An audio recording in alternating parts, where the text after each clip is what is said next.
Welcome to Not Till Now, a podcast about courage. I'm your host, Brit Stueven. Season 1 features conversations with performers and collaborators from the debut live show on January 28th, a night where firsts took the stage. In these chats, we'll talk about fear, the creative process, and what happens after you say yes to something you've never done before. Here we go.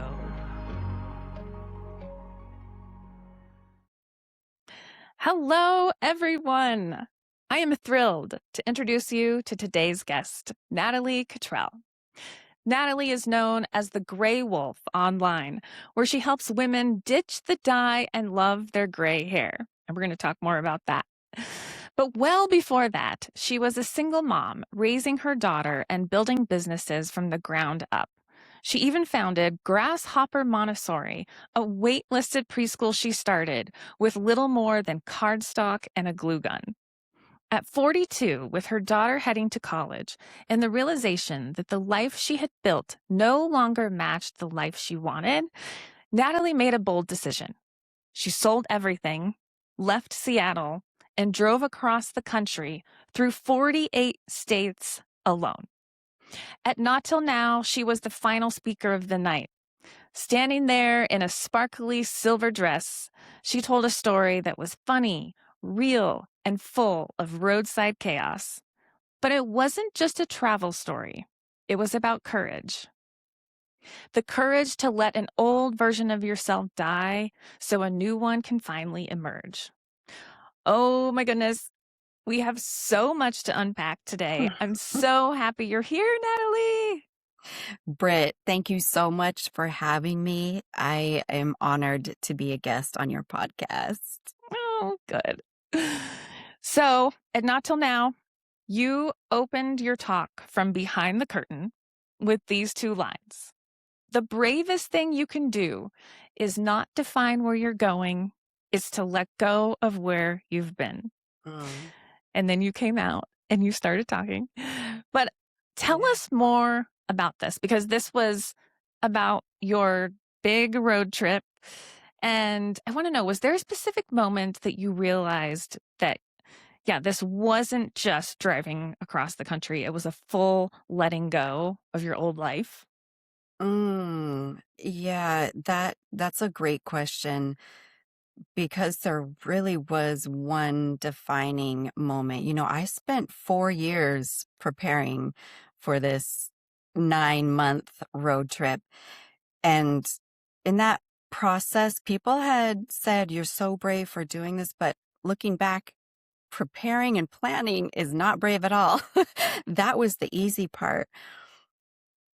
But after selling everything, my business, my belongings, my apartment, I let go of everything. And I put a pair of shoes in my car, shut the door.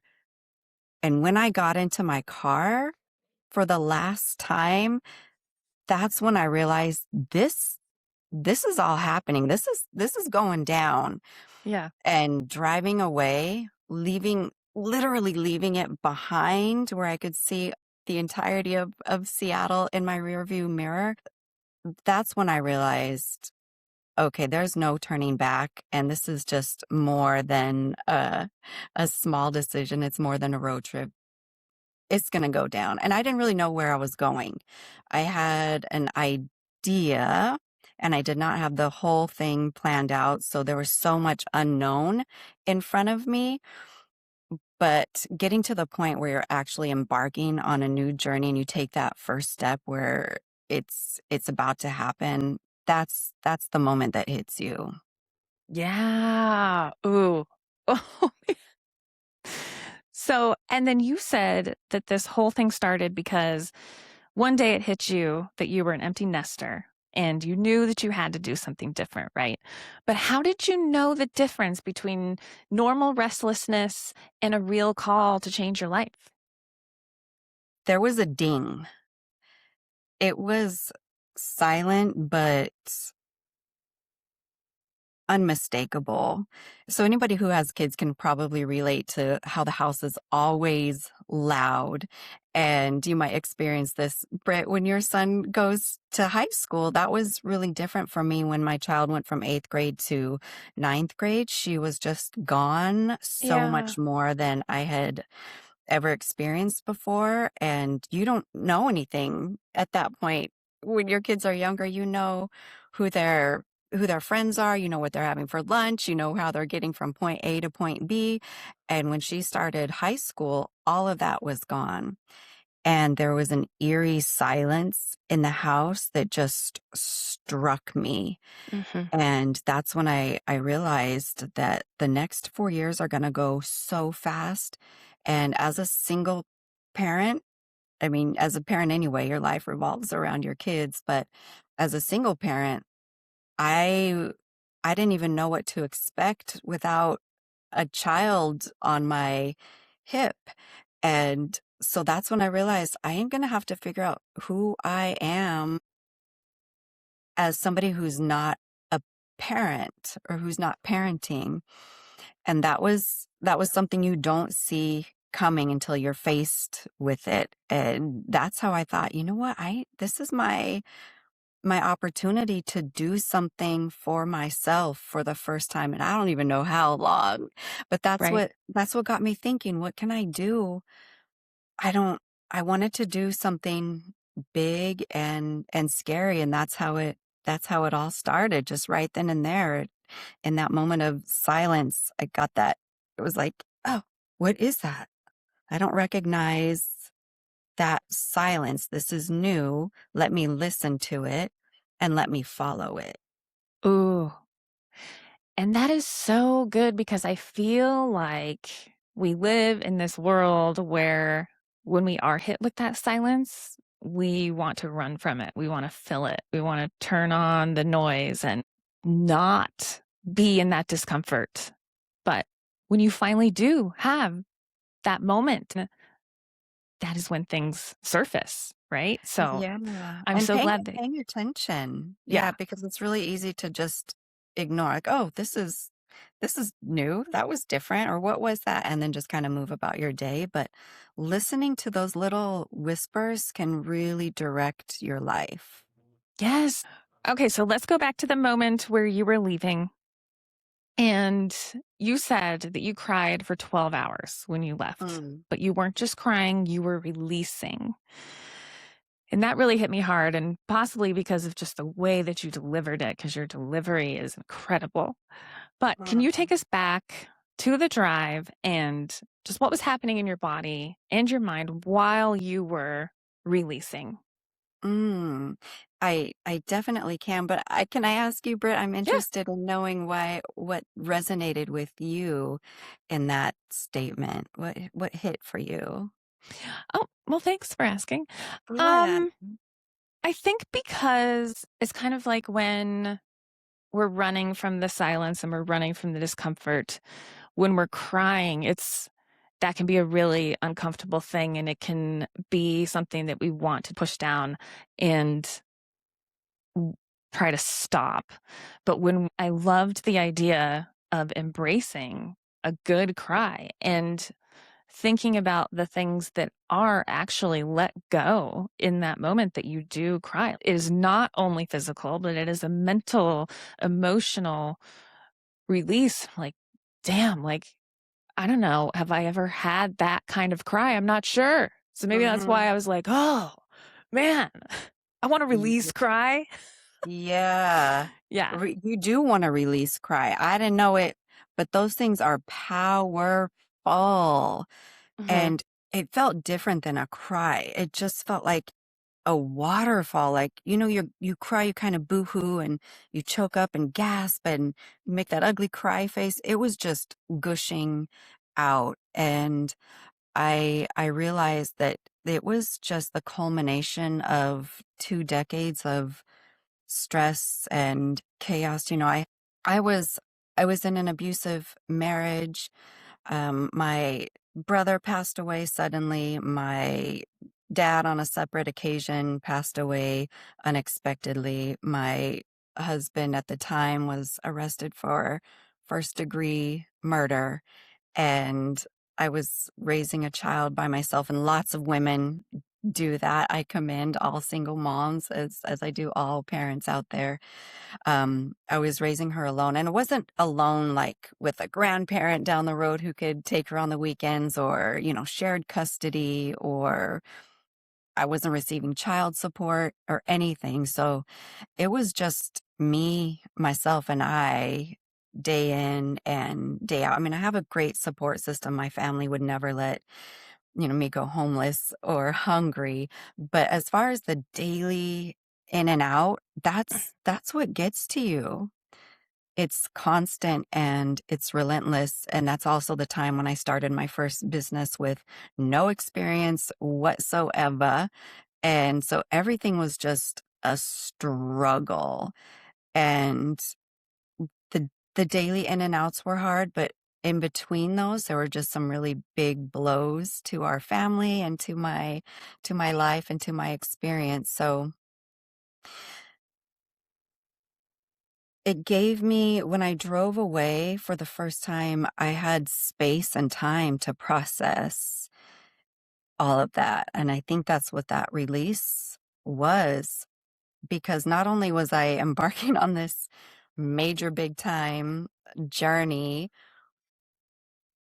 but I was actively leaving a life that no longer served me in search of something that was more fruitful for my spirit. And that's for 12 hours. I'm not even joking. I drove from Washington to California, and for those 12 hours, it was just release. Mm. And I really enjoyed it because it's a rare occasion that you get to feel something so deep in your soul. And part of it was sad, but I felt so alive Mm. Mm-hmm. because you are accessing a part of you that you, in your daily routine, you don't get to. We're just so caught up in scheduling and bills and time and work and family and getting enough protein. Yes. You know, we don't get to feel something so deep. So I'm really grateful for that moment. I'm just picturing you driving and really processing all of that for that long. I mean, did you run out of Kleenex? Like what were you doing? Were you doing snot Honey, rockets out the window? How are you? I'm not capable of that, but if you are, No, I commend you. I'm not. So yeah, I don't even recall. I mean, I was going down I-5, an open freeway, and nothing but space and time in front of me. Mm. So let's talk about the Colorado National Monument, which is funny that you ended up coming and speaking in Colorado. I didn't even make that connection when you were talking about this until now, not till now. But so that moment does feel like the heartbeat of your story, because you're driving up that mountain and you're terrified and you're alone and you had no idea where you were going. And then somehow that becomes one of the clearest moments in your life. And for those listening who were not in the room, I will have a link to your phenomenal talk in the show notes. But why, though, do you think that moment changed you? Mm. It was almost like it was the last 18 years of my life boiled down to 18 minutes. Ooh. So it's that moment you realize you don't know where you are, you don't know how your life got to this place. How did things get so bad? How did I let things get this bad? Yet you push through and push through and push through, and at the end of it is your reward. that glorious moment when I got to the top of the Colorado National Monument. It was 7,000 feet, and the view was spectacular, but it wasn't the view, it was the perspective. And so it really represented what we experience in life when things get really bad and you push through and something phenomenal comes out at the end, and it's something you never could imagine for yourself or even design for yourself. And that's really why it was so poignant for me. Yes. Yes. That's the thing. Like we avoid the pain and we avoid the discomfort and the uncertainty, but what awaits us on the other side of that is so powerful. Yes. It's that pushing through, and there comes a point when you want to quit. And a lot of people quit when it gets too hard, but right before you get that breakthrough, that's when you want to quit, but pushing through that is what actually causes the breakthrough. Yeah. And so you have to understand, like, this is hard, this is hard, this is hard, but it's only going to get better at some point, and it's really important to just push through those really hard moments. Right. I mean, it makes me think of right before the sun comes up, that is when it is darkest and coldest, is right before the light comes back again. And when I'm in those moments where I do just want to quit, it's like, okay, this this means that I'm just that much closer, right, to something coming out of this. I mean, I was in a really bad funk last week and then and then had a really good weekend, and I'm like, "Oh my gosh, this weekend would not have felt this good had I not been in that darker place." So then Yeah. there's that piece of it too, that you have to feel the pain and be patient through all of that messiness to then, yeah, feel the light and the and see the view, right? Yes. And you know what is really impactful? And I'm sorry you had such a funk last Oh, week. I hope you're okay. I am. Thank you. Yeah. But what's really powerful about those moments is once you've been through them a few times, you can start to identify them, and it's the most impactful instead of pushing against it to let it change you. Mhm. That change that you need to accept during those hard times is going to lead you to where you need to be. And it's so much easier to, like you were saying, just kind of push against it or quit, but accepting that change is really how you get serious growth in your perspective and in your emotional intelligence and in your life. Right. Right.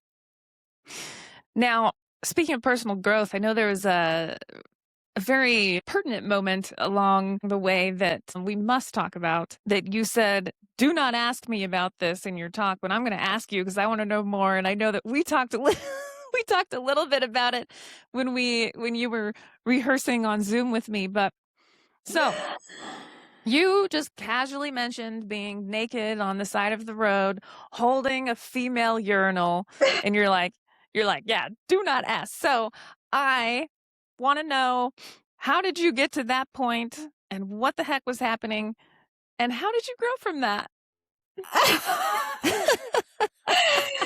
Girl, you just gonna put me on blast. Okay, am I really gonna say this? Okay, so when you're embarking on something huge, everything is new. I was learning everything. I hadn't even camped. I had only camped twice before in my life, and definitely never alone. And much of my road trip, I was camping and sleeping in my car.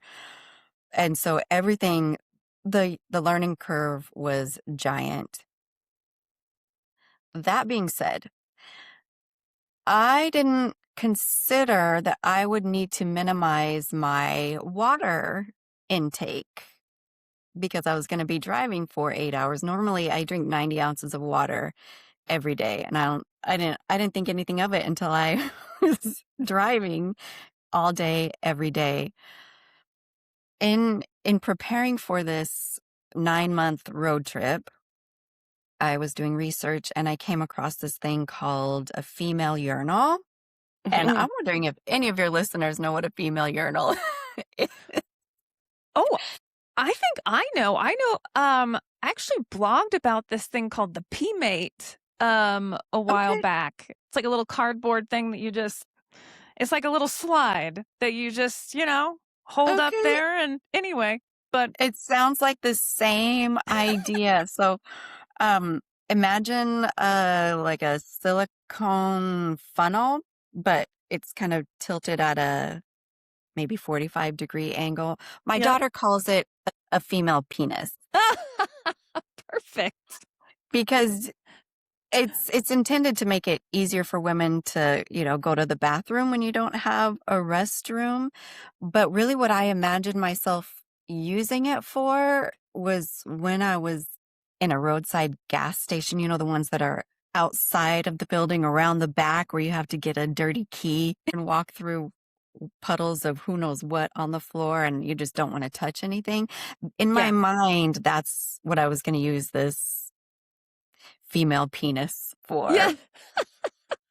So of course that didn't arise, but what did arise is I had to go to the bathroom so bad at one point. There was no rest stop for another 60 miles, but I was close to the city I was going to. I was driving from the Redwoods in California to Nevada Ooh. City, California, and I was close, but not close enough to hold it any longer. I held it as long as I could. Okay, so here's the story. I had to pull over, and this is when I thought, okay, let me use my my female penis and go to the bathroom on the side of the road. But here's the kicker.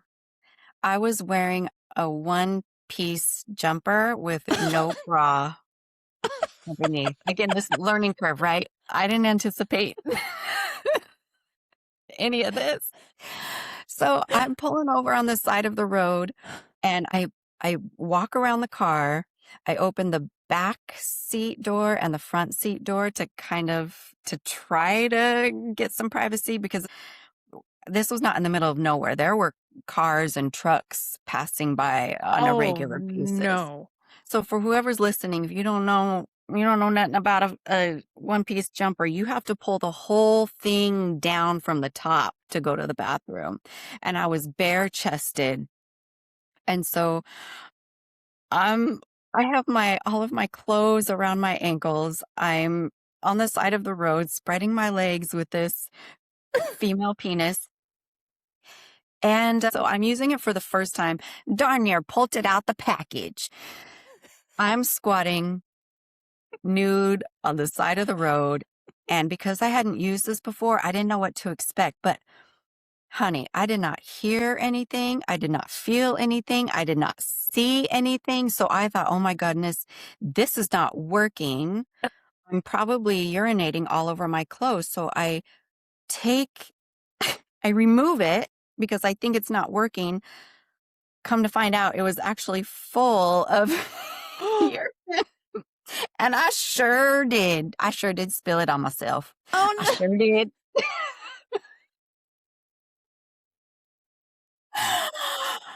If that was not the most humbling experience, pulling up my wet pants like a kindergartner at school, I was on my way to visit my sister, and this was 2 weeks into my road trip, and this was the first time she would have seen me, and she doesn't know that I almost ran out of gas, that I got lost, that I had no food, that all of these things were happening, that I was 2 weeks in and I was barely holding on to life, as it were.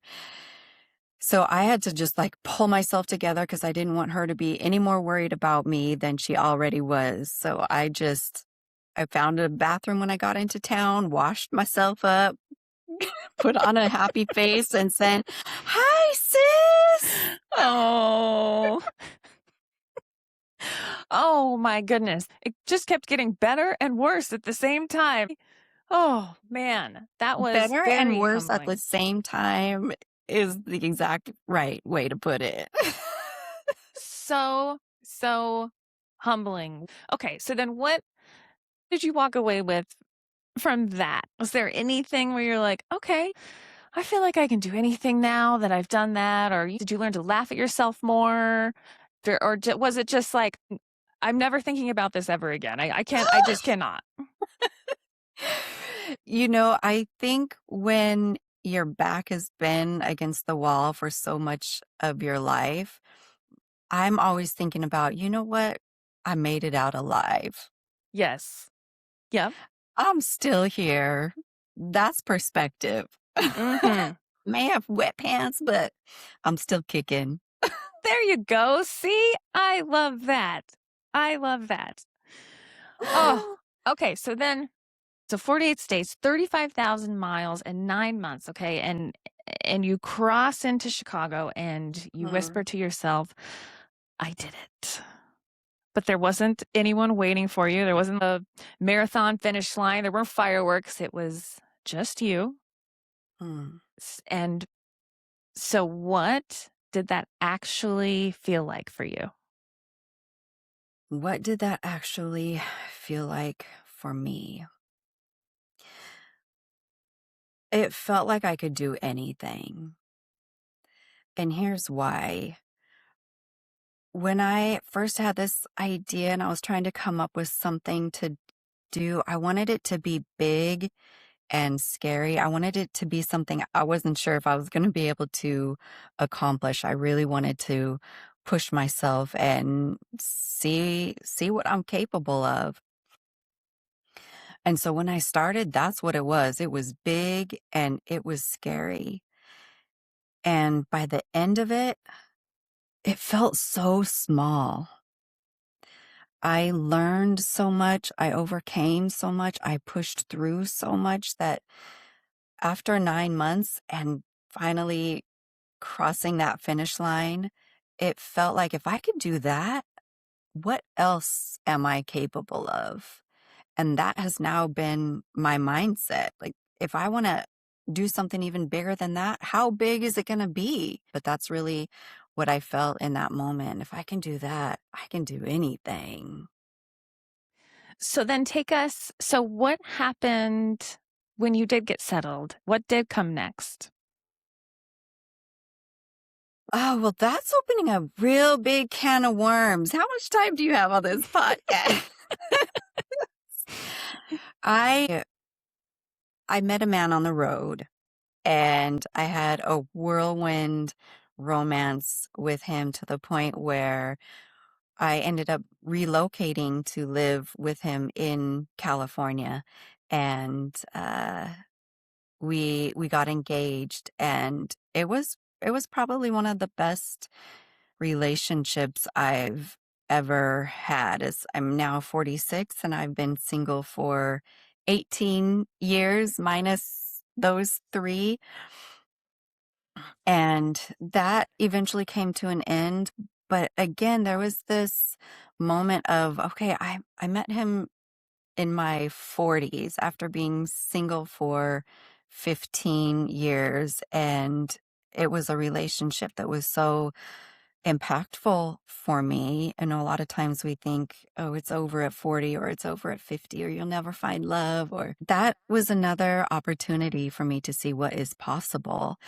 And oftentimes when relationships come to an end, it feels like a sad thing. And of course, I was sad. But I think another way to look at it is the relationship didn't come to an end. The relationship was complete Mm. because it was such a valuable experience. I think I gleaned everything that I was intended to from it. And because I did really enjoy it. It changed my perspective on men and dating and relationships, especially in your midlife. So that's kind of how things settled for a few years. And when I was on the road trip, I met so many people who said, I've always wanted to do something like this, just sell everything and hit the road. And I thought, you know what, maybe that's something I should try to help people do. So once I got settled, I became a certified life coach, and that's what I get to do now. Oh, okay. I, I love how you adapt Mm. to every step of the way, and how your one plan was to just go and to explore and to see what you could find. And then you meet this man, and then you get settled in California, and then you're like, okay, I have a lot of new experience and new wisdom, and I want to help other people with this. And um, I think that's so neat. And that actually brings me to my next question, because your brand has been evolving, and Mm. now you are known as the Gray Wolf. So tell us, how did this come to be? How did it find you? Well, speaking of Colorado and speaking of Not Till Now, Brit, you're gonna like this story because it's really connected to you. Because when I left Denver, I flew to Portland, and a friend of mine and I drove from Portland up to Washington State. Okay. And it was the next day after Not Till Now. So imagine me on this high from doing yet another scary thing in public speaking for the first time, and meeting you and doing this thing that was blowing my mind. And it was all so on the heels of my engagement breaking. And so I'm in this emotional place and physical place too. What do I do now? Where do I live? What is my purpose? And I'm driving away from Not Till Now, this monumental moment that you were a part of. Yeah. And it was in the middle of the night. It was maybe 10 o'clock at night. It was a dark evening in the Oregon mountains. It was a misty night, and right before our eyes ran a gray wolf across the road. Oh. But this wolf did not look like a gray wolf. It looked like a beast. It had shaggy white hair that kind of undulated as it ran straight forward. And the woman I was with, her name is Jamie. She's Oh yeah. phenomenal. Oh, you This is know Jamie. I was with Jamie. okay. That road trip. Okay. Okay, got it. Yes, yes. So now that you know Jamie, you might understand how poignant this moment was to experience it with her, who's so spiritual and soulful and was everything to me as I'm embarking on my first public speech with you. So she was driving, and the wolf was close enough where she had to slow down but not slam on her brakes. And it was in our view for maybe 2 seconds. It was just running fast across the street, but it was one of those times you just can't wrap your mind around it. Like, whoa, what was that? Yeah. And she and I just talked about it, and we were like, that was a beautiful beast, and what an experience for us to see that. And afterward, we Yeah. both went bananas and started researching the spiritual meaning of the gray wolf. And it is said that the gray wolf appears when you are being asked to trust yourself. Ooh. And the more research we did, the more we realized it was a call to trust yourself and to keep moving forward. And the fact that we came across this this phenomenal beast on the road. So the road represents your life and where you're going with your life. It Mm. was an opportunity to recognize you're going in the right direction. Just keep going. Oh. And that's how the Gray Wolf was founded. Oh. Okay. So how are you shifting your presence online? And because you have these gorgeous pictures and videos and really cool previews of, how to go gray. So tell us, how did this spark? Yeah, thank you for asking that question because as I said before, I I intended to be a life coach, and because I ran into so many people who wanted to do their big thing like I was doing on my road trip, so many people had said, I always want to do that, but, and then they would kind of list some reasons why they couldn't. They couldn't afford it.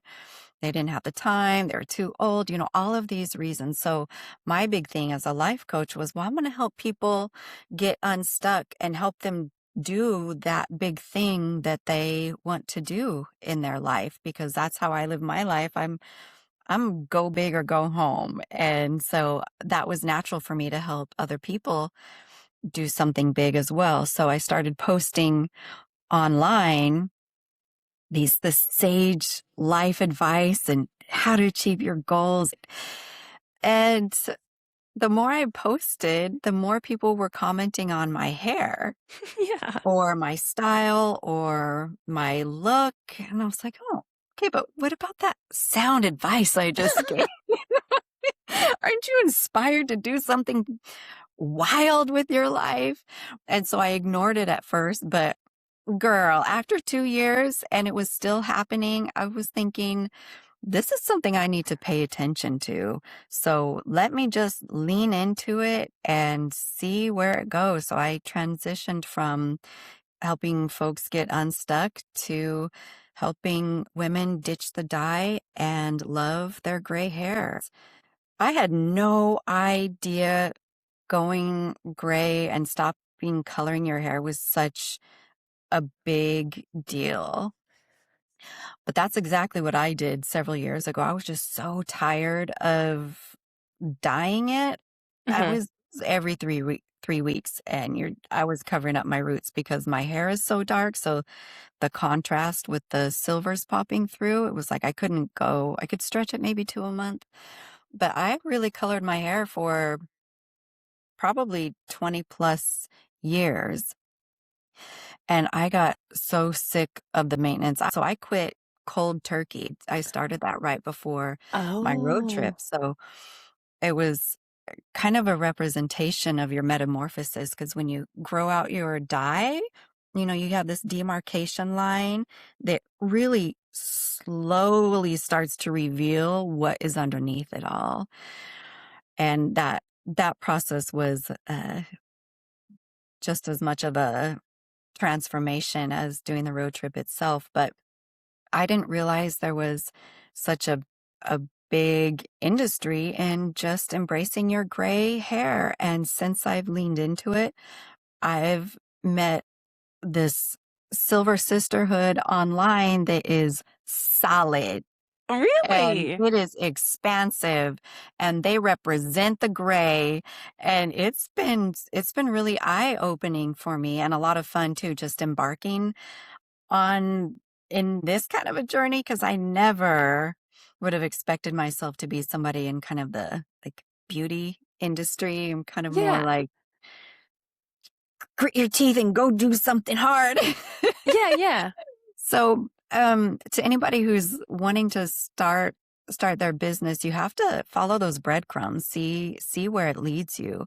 And you might think it's going to be one thing and be open to it being something completely different. And that's what I'm leaning into now. And I am loving it.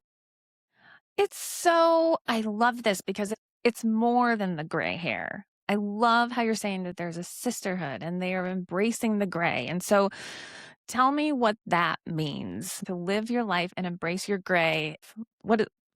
Tell me everything. You know, the long and short of it is it has nothing to do with hair. Right. Everything to do with how you see yourself. And when you've been dyeing your hair for 20 years, you actually don't know what you look like in your authentic form. And we are afraid of that. We are afraid of facing ourselves. Mm-hmm. And there is a beauty industry that is making a lot of money off of us being afraid of how we look in our organic state. And once you can open yourself up to being okay with who you are in your most authentic form, it doesn't matter what color your hair is. It doesn't matter if you're growing out that demarcation line. It doesn't matter if your hair is frizzy, because there is a joy with being free. It's the Right. freedom from the dye that is controlling your month, your time. And it's a freedom from expectations. A lot of the Silver Sisters had said that people comment on their gray hair all the time as if it's their business, what they're doing with your hair. Oh, gray hair makes you look old. You should color it. And when you start doing that, you're living for somebody else. And that is Mm-hmm. unkeepable. There's no way you can maintain a life where you're trying to please everybody else. And what women experience, the transformation women experience when they stop dyeing their hair, is that realization, oh, I finally get to live for myself. And I am taking back my time for the people who have spent Right. hours in the salon or hours in the bathroom dyeing their hair and hundreds of dollars a pop. Or even if you go get a box dye, I have no idea how much a box dye is anymore, but that's what I was doing for a long time, Oh, just to try to make it easy and affordable. But I also tried the salon thing and there was just no way out. I thought that dyeing my hair made me look better, but what I realized is that dyeing my hair was keeping me looking the same. mm. There was no Hmm. way for me to grow or improve. All I was doing is trying to get back to the way I looked last month. Right. Oh, yeah. And that was That's not interesting. something that was moving me forward. It was keeping me stuck to a version of myself that no longer existed that I had to try to recreate every month. And you don't realize it, but that really affects your psyche and the way you show up in the world and your self-joy. And so that's what the gray wolf is all about. It's unleashing your gray wolf, is showing up in your most authentic form and being happy because you know how to create self-joy. Mm. Okay, so this is very timely because I have a hair appointment tomorrow. and and I have been getting my hair highlighted since 8th grade. 8th grade. Girl. Yeah. But so here's the thing. So I cannot think about this being like, I look at you and I'm like, okay, you look so good. And then I think, I don't think I could personally pull that off. Are there people that can't pull it off? I think I may be one of them. Or if I were to actually try it someday, what what are the steps? Because how do you do it without having to move away to the jungle for like 3 years? How do you do it? Yes, I'm I'm glad you're asking that question because I'm sure anybody who is listening that it resonates with is asking that same question, because I've received that comment multiple times. Like, oh, yeah, well, it sure. looks good on you. I couldn't do it. But if you saw how I looked when I was first growing it out and I didn't know who I was with gray hair, it did not look good. And this is what I coach women on. Beauty is genetics, but being attractive is a strategy. Hmm. So what you're seeing is not something that I was born with. There's a strategy that I put together to look good with gray hair. And I had to go through all that process of, oh my gosh, this looks terrible. There's so much, I didn't even know I had that much gray. And Yeah. it was frizzy, and that demarcation line was dreadful. But here's the thing. It was dreadful because we're not used to it. When I look back, Britt, on that demarcation line and the experience of growing out my hair, I have to say, that was the most interesting my hair had ever been.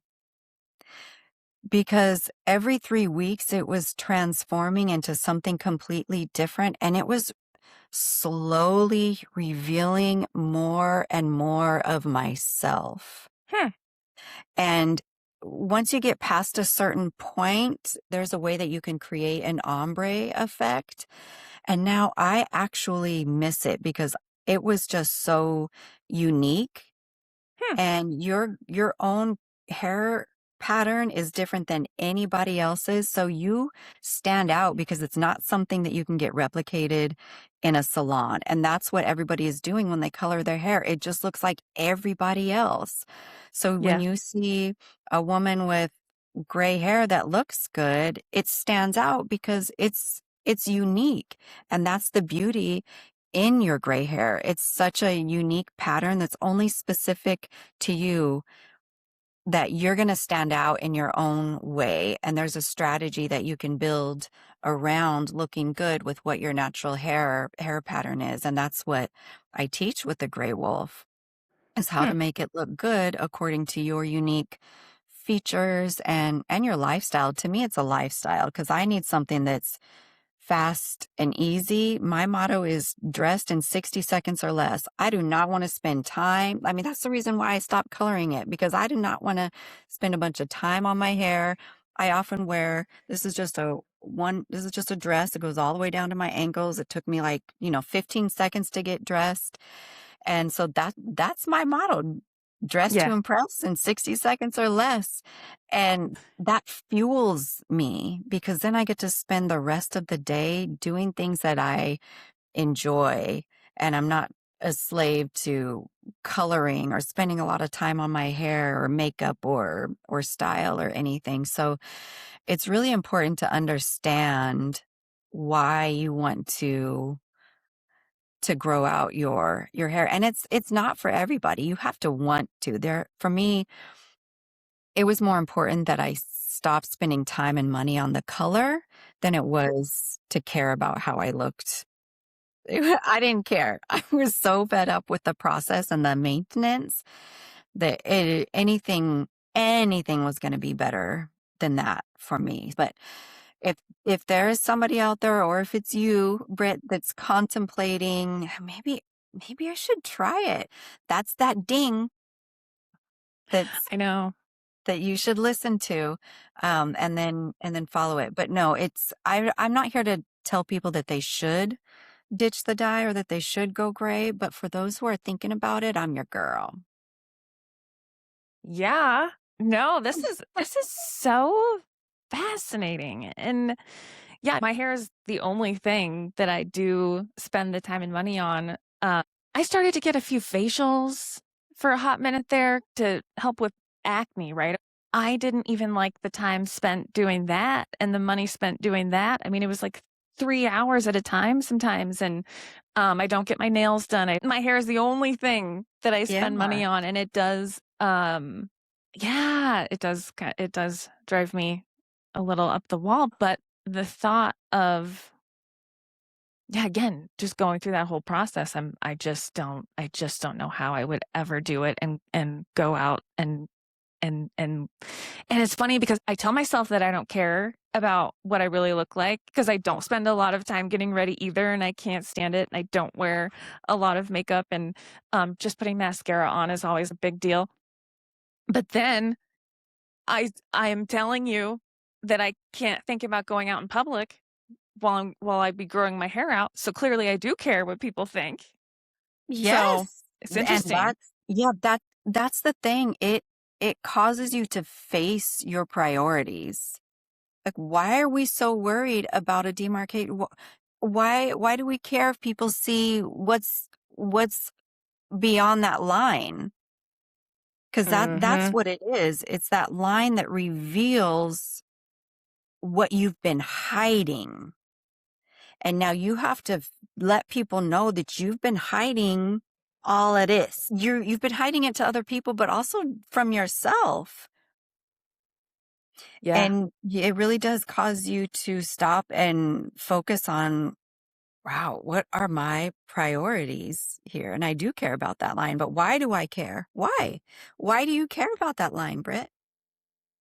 I know. I'm like, why am I haunted by the roots? Why? Why? Yeah. Something, Why? I don't know. I got to dig That's into something that. to think about. And like I said, the beauty industry makes you self-conscious about that, your roots. So that's what we think is the standard. Mm-hmm. And because so many women cover their roots, we're not used to seeing it. So we think that it doesn't look good, Mm-hmm. or that we think that gray makes us look older. But there's kids in elementary school right now with gray hair. Whoa. I Wow. found my daughter's first gray hair. She was, I think, 8 when I found Whoa. her first gray hair, and she's 22 now. She's about to be 22. And Oh, she has several gray, and I had my first gray in high school. All of my family went gray early, but we're not used to seeing women in their 20s with gray hair because we are taught that we need to cover it up. yep. Yep. But if we all just let it go and we could actually see how many 20 and 30-year-olds have a full head of gray hair, it would just be normalized. I And you would see know. how beautiful it actually is, because everybody's hair color is so unique. Like, it could be gray, it could be white, it could be silver. Like, there's just different variations of gray. And it's to me, I am now, when I see a woman with gray hair you wouldn't expect to have gray hair, I'm just like, "Goo-gaw." We have to stop and talk Yeah. about gray hair, and I have, like, this, big white chunk I love it. I love it. here, and it depends on where you part it too. You get Yeah. a different revealing of color, so it's really just the one word I can use to describe it is interesting. It just adds so much interest to your look because it's just rare. Man, I did not expect to be this intrigued by this today. Oh my gosh. I'm so intrigued.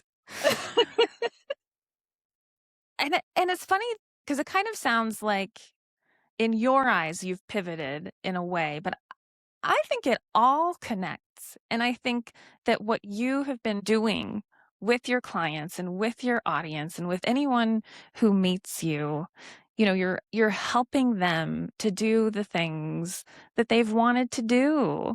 Yeah. And underneath all of that, you're helping them at the core of it become their most authentic selves. And so the gray wolf is a no-brainer extension of that. And I think it's so cool. And so for people who are listening, who are craving a new life or feeling terrified to leave their current one or just start something new or go gray, what what what do you want them to know? Okay, Britt, I'm beginning to think that you're a genius, because that question is bringing us to an ideal full circle moment where we have to go back to your first question and the first statement I made at my speech. The bravest thing you can do is not define where you're going, it's letting go of where you've been. Oh, yes. If you are somebody who wants to start something new or grow out your gray hair, worry less about where you're going and ask yourself, what do I need to let go of to get there? And that's what it's all about. Mic Mic drop. drop. Here, I'll drop my lip gloss. Uh-oh. I like it. I'm just Gloss drop. let go of that lip gloss, okay? I just threw it away, actually. I don't need it. Let's call it the gloss drop. Yeah. Yeah. It's, to me, Britt, the more I go through hard things and have to leave hard situations and make hard decisions, especially on the heels of a broken engagement and leaving people and leaving places or jobs, I feel like it really comes down to self-respect. You have to have enough respect for yourself to know when it's time to go. Mm-hmm. And Mm-hmm. that goes for your gray hair or, leaving a job you don't like or a relationship that you don't like. Have enough respect for yourself to give you the space that you need to move forward. I love it. This has been amazing. Thank you so much. It's been so good to reconnect with you. And I'm just so excited to see where things go and how your journey keeps unfolding. And I can't wait to just keep seeing you online. I actually removed Instagram from my phone the other day because I need a break. But man, Yes, when I do get it. back on, and I'm just excited to see. So thank Yeah. you. And I just know that someone, at least one person, probably 10, maybe 100, I don't know, are feeling so inspired right now. I know I am. I'm Mm. scared though. I'm scared to maybe do that. I don't know. I'm terrified and inspired. Thank you. Well, I always like to say, if you fear it, face it. Yeah. Yep. But I want to thank you, Britt. I'm one of your biggest fans because you are a phenomenal woman. I admire everything that you are trudging forward with on a daily basis because you got a lot of stuff in your background too that you've had to overcome. So to see you embarking on new journeys and trying new things, it's really inspiring. So I'm glad that you find me inspiring, but I truly am inspired by you, Britt. Oh, well, thank you. That means a Yeah. lot. Yeah. And yeah, I mean, like you were saying earlier, feeling pain is also feeling alive. And I really resonate with that. The hard stuff is ultimately the best stuff. And Yeah. I firmly believe that the more shit you go through, the more capacity you have for more joy. So Yeah. yeah. Yeah. You nailed it. That's those hard times is really what moves you forward because it causes you to pay attention, and so much of our mundane lives we're not paying attention. So something that causes you to stop and recalibrate or listen, it's impactful. It's there for a reason. I agree with you on that. You nailed it. Oh, I could talk to you all day. Oh. Oh, Well, thanks again, Britt. And I could talk to you forever too, but I know you have that effect on everybody. So oh, thank you geez. for putting your light out into the world, as they say. You too. Have a wonderful day. Thank you again. Thanks, Britt. Bye, everybody. Bye. Thanks for listening to today's episode of Not Till Now. I hope this conversation stirred something in you. Don't forget to check the show notes for a recap and ways to stay connected. And if you know someone in your life who needs permission, send this to them. See you next time.